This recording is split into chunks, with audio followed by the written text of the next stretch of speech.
Hello and welcome to FYI, the BaxterStorey podcast. I'm Sam Wakeham, host for today's episode, exploring the power of apprenticeships in celebration of Apprenticeship Week this February. With me today is our very own parent company, WSH Apprenticeship Manager, Stephanie Cadogan, and Charlie Radnor, Early Careers Manager at BaxterStorey.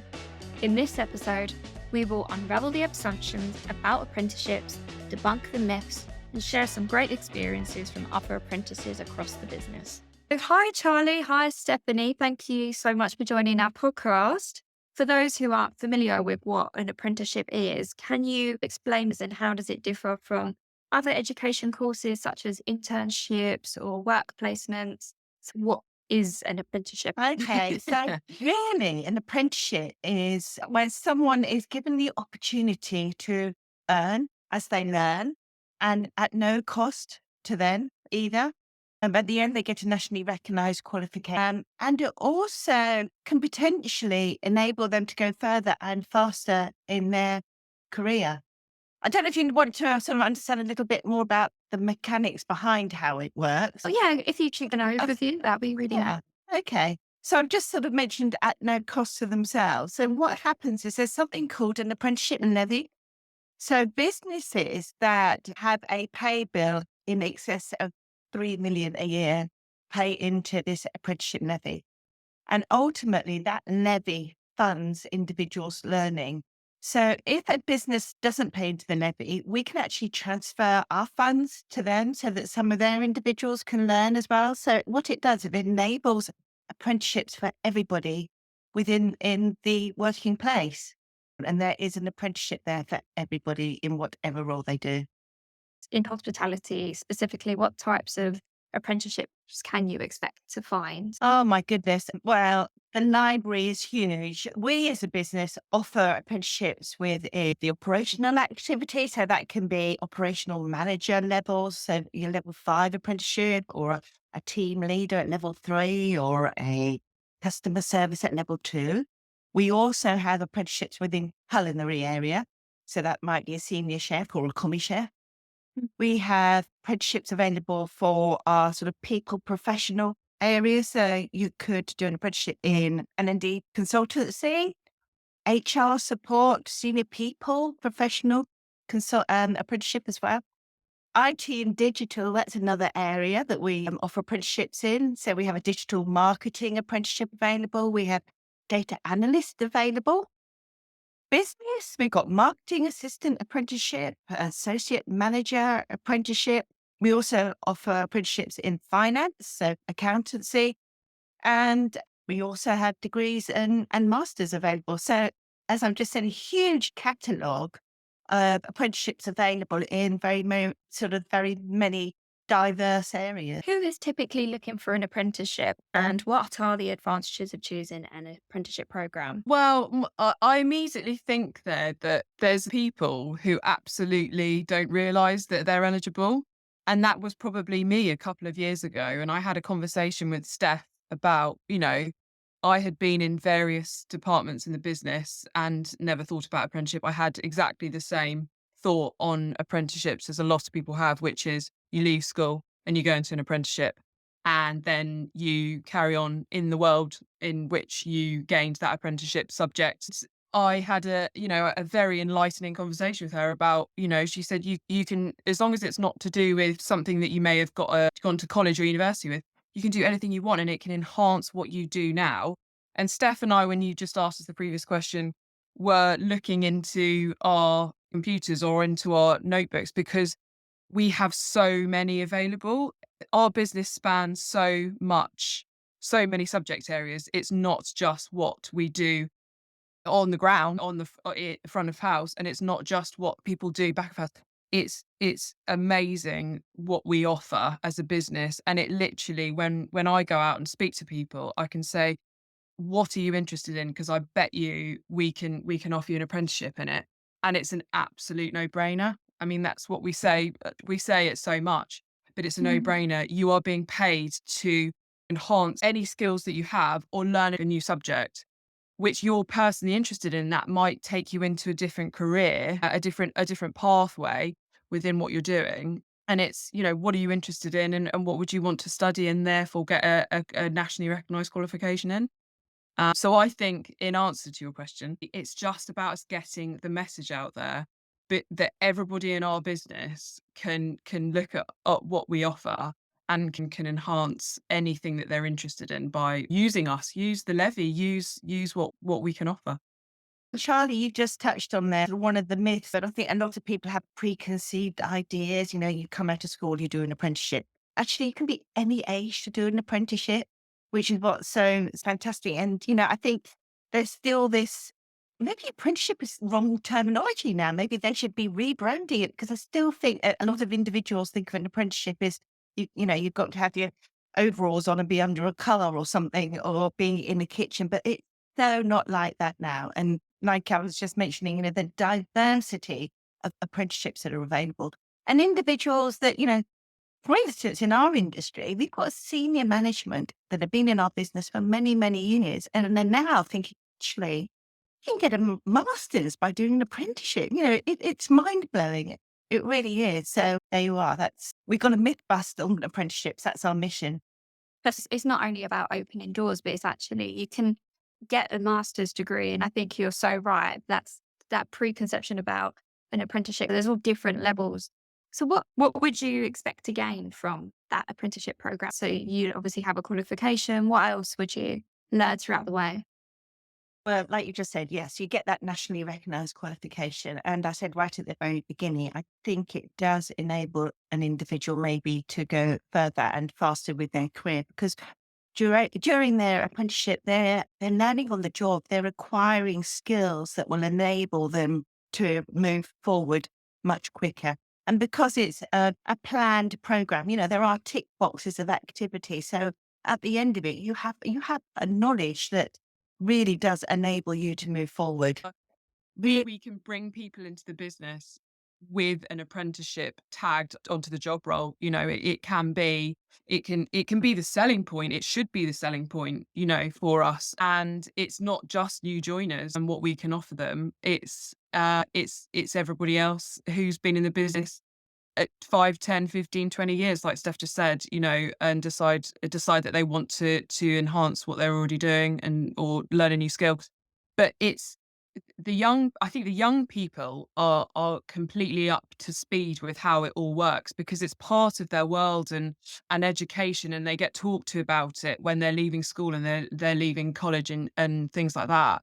So they understand. Those are the people who are saying, do you offer apprenticeship, when you meet them, because they know I think they know the merit, and they understand that it's a really important part of it.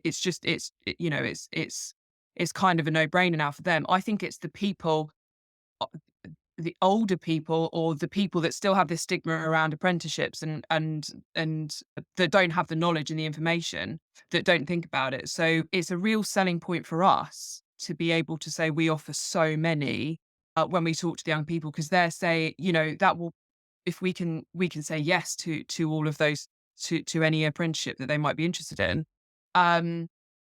That mean, they leave that event, that careers fair, that whatever it is, going, I know that I can step straight into an apprenticeship, and we've kind of ticked the box with them. But it's also about saying it's never too late in the business. Please have a look and speak to your manager and get on board. I agree with you, Charlie.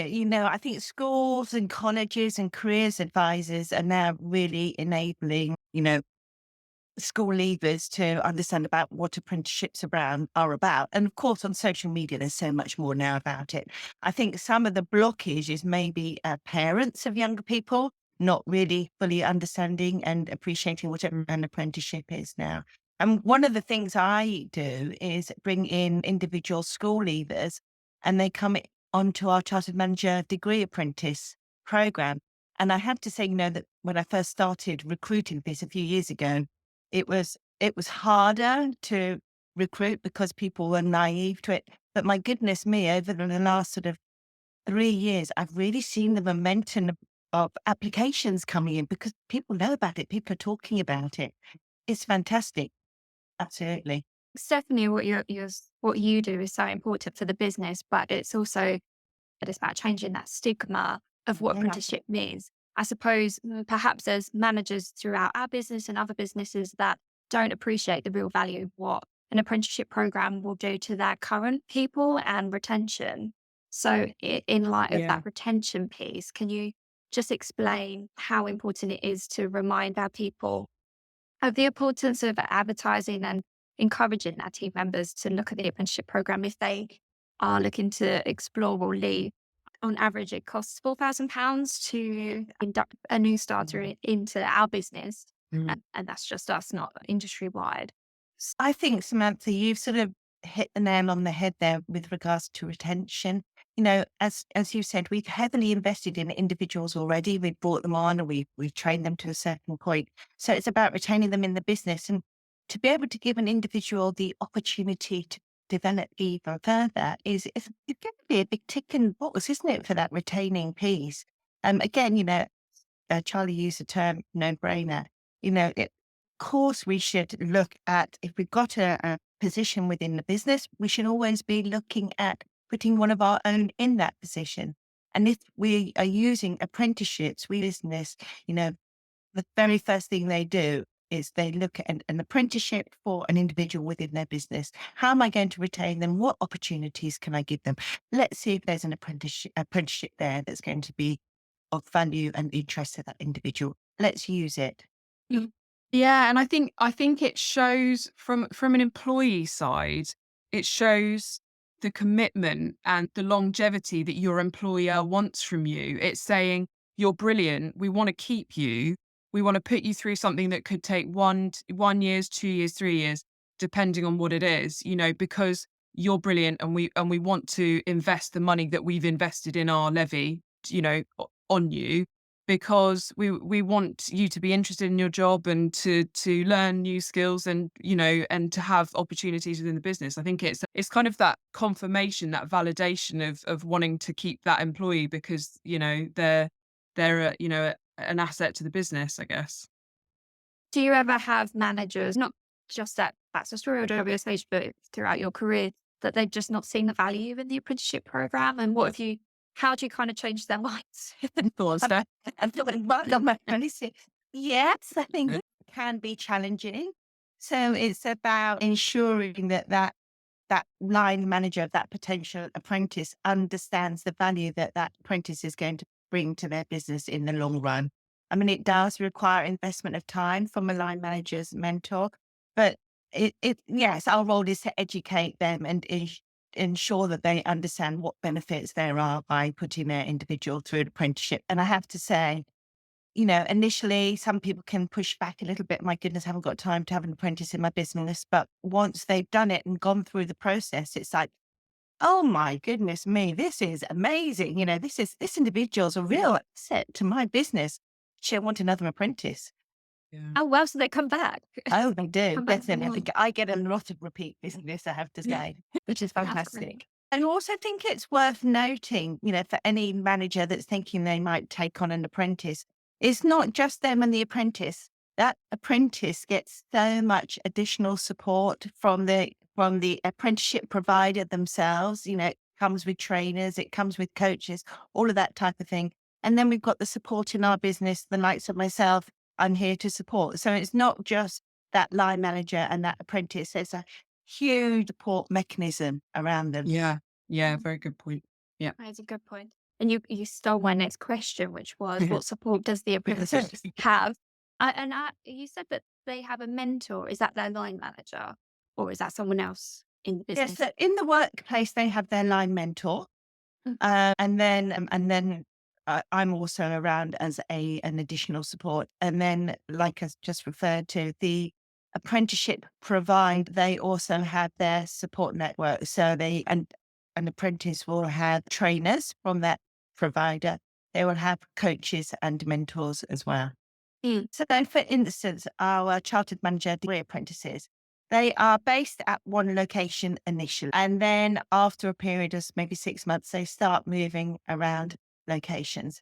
And 20% of their working week is given to the actual learning. So that might be that they attend virtual masterclasses, or they're writing up their module that needs to be submitted, etc., etc. And then the rest of their week, so 20% is usually 1 day a week. The rest of their week, they're working at a location. They are putting into practice their learning. And then what they do is they evidence it. So they'll be taking photographs, they'll be writing notes, etc. So that all gets built into a portfolio for the end of their learning journey.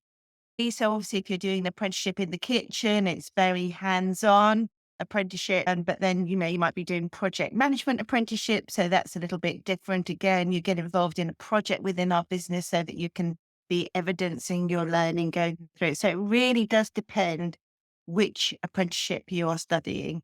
But the key thing to remember is when somebody does apply to do an apprenticeship, their role has to be relevant to that apprenticeship because of this evidencing piece. So, for instance, you might have a chef who would like to do a data analyst apprenticeship. Well, that's not going to work because in their day-to-day job, they are not doing data analyst activity. So it has to be relevant because of this evidencing piece.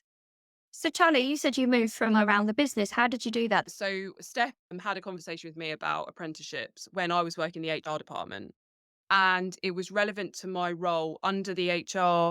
There are apprenticeships under HR as there are in the support office departments. So it was relevant to me at that time. It's just that I think there might also be some misunderstanding from people who have been to university and have kind of thought that they have done all the learning that they need to do or can do, and that apprenticeships aren't relevant to them. I think a lot of people go to university with no idea what they want to do in life. Grab a degree in something and end up going into something completely different. Apprenticeships can still work for them. You can still do it. It's at any point down the line. It's just that it can't be within the realms of what you did for your degree. So that was a really interesting conversation to have. And it's about the messaging that Steph was trying to get out then and is, and we're trying to get out now, that there's scope for anything, even if you've been to university and grabbed a degree and you want to to train in something else. And I was just also wanted to say on the back of what Steph just said about, it's about building the brand and being the brand that your business wants to. Do you want to be a brand that is excelling in apprenticeships? Do you put all this effort in and all this support in? And I know I want to be engaging with people when I go to these events and things and saying, yes, we put everything we possibly can into apprenticeships because we understand their, what they do for our employees. That's just, from our side of it, from our business. But it's showing, that you're putting in the work to keep your employees happy and doing stuff that they want to do and upskilling them, I guess. Our next topic is around myths and challenges. And I know we've touched on both of those, but what are the other misconceptions around apprenticeship programs? And I imagine, like you said, Charlie, eligibility is one of the biggest challenge, sometimes age. Are there any others that we've not really touched on? I think one of the challenges can be around the maths and English part. So in order to go onto an apprenticeship, you do need to hold GCSE maths and English, which can be a bit of a barrier for some individuals immediately, especially if English is their first subject as well. But people need to understand that actually, okay, maybe I don't hold maths and English at the moment, but that actually doesn't stop them embarking on an apprenticeship, because during their apprenticeship, the provider will then give them training and they will then eventually get their functional skills that are required qualifications, which are the maths and English. So what I would say to anybody out there, if you haven't got your GCSE maths and English, don't let that be a barrier. You can study it whilst you're doing your apprenticeship. I think we've already discussed. We refer to them as a development journey because of that name of an apprenticeship is just people just get it wrong when they think of what it does. And I also think the challenge for some businesses or some industries is the support level that they're able to give. I'd like to think in our business, it's, we show our commitment and how important we hold it. We've got Steph, as the support for every single apprentice who goes through, who is interested or wants to go through it. And I think it's also about, I think there's a lot of worry with people who would go on to it to say, am I going to be allowed the extra time to do, the 20% of the paperwork and, the studying that I need to do and all that kind of stuff. Because especially in hospitality, we're known as a business for being very busy. We're a Monday to Friday business, but are those people thinking, am I going to get enough time and support from my line manager to have the time to do all of that extra work? Because you don't want it to then bump into your life, your evenings, your weekends, whatever your work life balance is. Our point is the business supports you. You get the time to do your job, and you get the time to do your study. Yeah, we commit to that as a business. That is our Yeah. commitment. What are some of the challenges that businesses face when implementing apprenticeship programs? I work with on the sort of other side of my role, I work with charities and employability programs where they have got grants to offer, to take people who aren't eligible for apprenticeships and put them in a position where they are, and they'd be able to enter, say, our business or another business.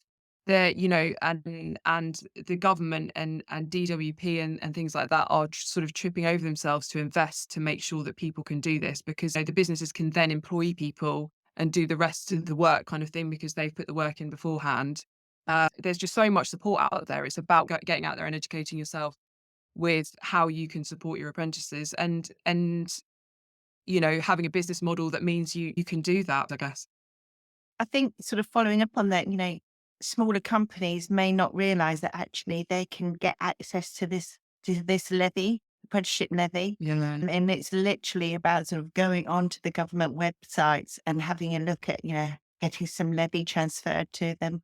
It's, there is no financial cost to them at all. It's purely sort of that operational time, that 20% that it would maybe have an impact on smaller business. But my goodness me, it's a good investment. And so I do think, smaller businesses maybe not aware that there is that financial assistance there to support them. And Charlie's just touched on some of the charities that we work with.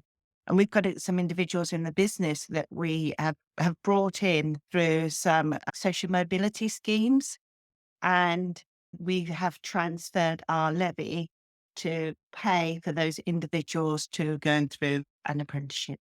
That kind of leads into my next topic, which is future trends. You both would know in the autumn statement of November last year, the government announced it will be investing £50 million in a 2-year pilot starting in spring 2024 to boost apprenticeship training in all different sectors which contribute to economic growth, like engineering and manufacturing. Obviously, this is a growing market for all industries. And for example, Audi announced that they are hiring 500 apprenticeship placements this year, and the minimum wage will be raising by 21% from April. What other future trends are you seeing? Can I just touch on that pay piece? I think one of the trends is that actually, yes, years ago, there was an apprenticeship wage. Now, the likes of our business, we don't pay an apprenticeship wage. We pay somebody the right salary for the job. I mean, that individual is working for us and studying. My goodness me. I mean, that's a tall order in itself. So we pay them the correct salary for that job. And I suspect that is going to be a trend that other businesses are going to start doing. So that old piece where you were paid an apprenticeship's wage, I think that will probably disappear. I'd like to think so. That's for sure. And I think as more and more people understand apprenticeships, what they can offer, and businesses can understand what an apprenticeship can do for their business, I believe the providers may well start providing even more topics to study. For instance, we as a business, we provide approximately 20 different apprenticeship programs. And I know that there's other topics that people in our industry are asking me, oh, can I study that? And I'm constantly looking out there. Is there a provider for this particular subject? And I think there's going to be more subjects that people are going to be able to study under an apprenticeship. And, we as a business, I know you just mentioned Aldi's stats there, we as a business currently have in excess of 530 individuals on an apprenticeship. And, I'm looking already to taking another 20-degree apprentices this year. So momentum is definitely building around apprenticeships. I don't know, Charlie, if you wanted to add to that. Yeah, well, it just makes me think about, it's kind of having the proof that you've been banging this drum for a very long time. I think there's headlines, and I think there's we promise to do this and we'll do, and that's all great, of course. I think, but I'd like to think that we have kind of been nurturing that side of growth and talent for a long time, and we shout about it internally by looking after our employees and hopefully creating a pipeline of a career path for them.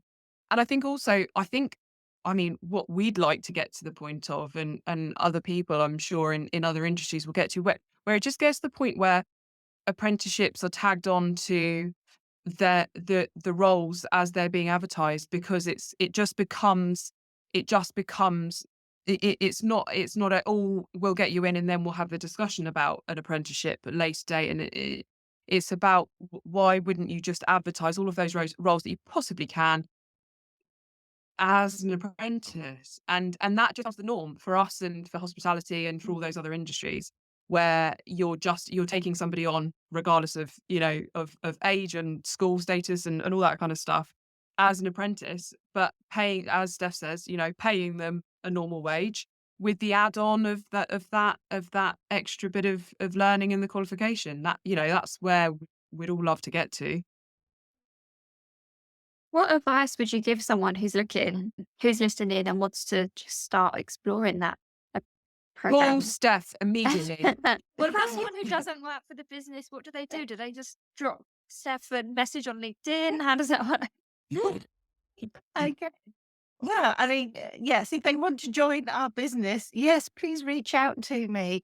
Yeah. I'm on the social media. Yes, reach out to me directly. I'm more than happy to have a conversation to people. Then if they're looking just for information around apprenticeships generally, I think I'd probably have enough knowledge to be able to talk them around it and maybe point them in the right direction. But, there's so much information there now out on social media. And I just say to people, please don't think, especially if you're a school leaver, don't think you've just got to go to university if you want to continue studying, or you've got to go to college, or you've got to go into work. There is this fantastic thing called a degree apprenticeship. Have a look at it. And anybody else that is thinking they want an apprenticeship in whatever subject, like I said, there is a huge library on the World Wide Web with lots and lots of information. Is there a website that I don't know if there is an answer to this, Yeah, but every single apprentice that exists on, so You can go on to the government website. The government website tells you the types of apprenticeships that are available. Okay, but it doesn't necessarily tell you the employers that offer it. So what it does, it tells you the apprenticeships that are available and who the providers are, so who the trainers are. So if you reached out to them, they may well then put you in touch with an employer that runs that apprenticeship. do you have some success stories that you could share? Oh, we've got so many success stories. I'm so proud to have seen some of the journeys that some of our individuals have been on.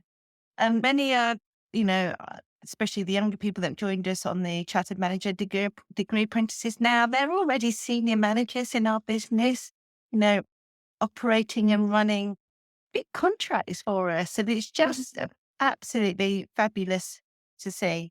I'll give you an example of how we as a business benefit as well. Just immediately when somebody joins us, it's always that fresh set of eyes. And our last cohort of degree apprentices, they commenced learning in October of this year. And one of these individuals went into the location she was working at, and within a week had identified that perhaps we weren't promoting our breakfast offer at its best to the customers at location. So she'd identified this, went to the location managers and told her this, and so the location manager said, well, you put together a presentation and show me what you think we should be doing, which she did, and presented this to the location manager and then the director of that contract.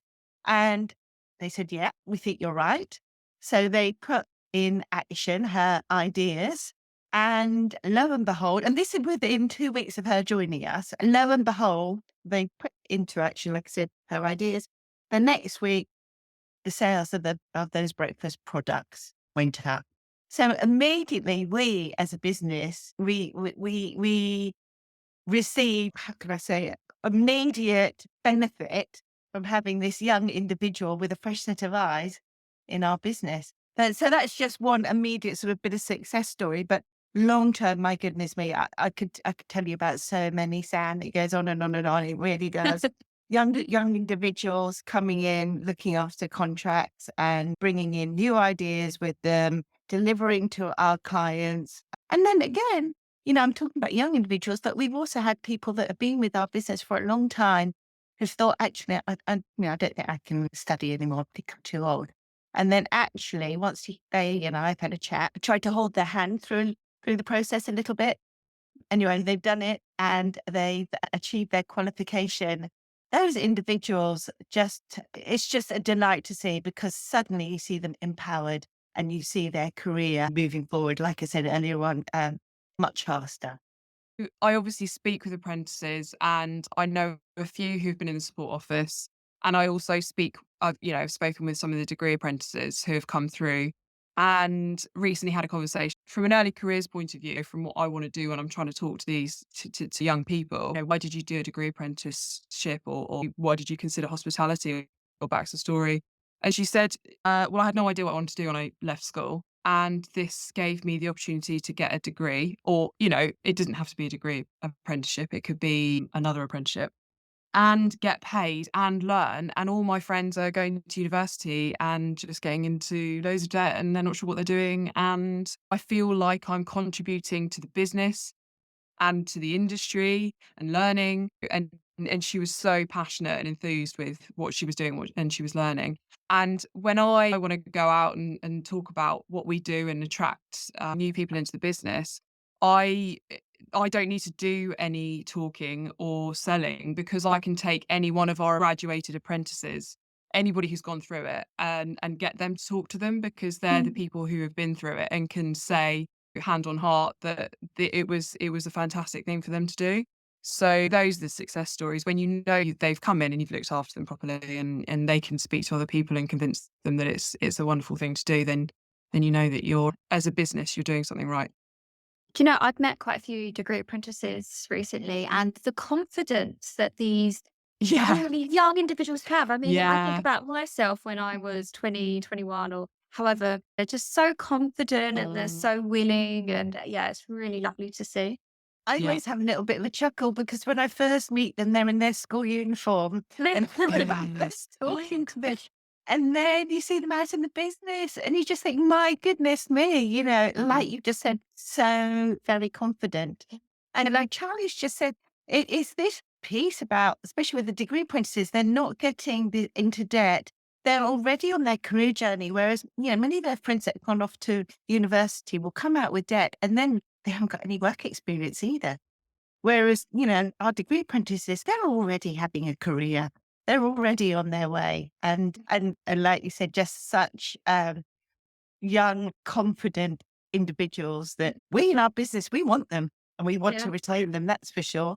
And I have to say, with the Chartered Manager degree apprenticeship, because the subjects studied are so varied, it's not just streamlining them immediately at that age. They're then looking at HR, they're looking at finance, they're looking at marketing, they're looking at ED&I. All of those subjects are covered, so they're not streamlining themselves at an early stage in their life, which I think is just fantastic. Both for coming to the end of this chat. Thank you both. That was really great. And thank you for listening to FYI BaxterStorey podcast. And we hope you found some inspiration and valuable insight. If you've enjoyed today's discussion, don't forget to subscribe for more engaging conversations and stay tuned for upcoming episodes. Thank you both. Thank you. Thank you, Sam.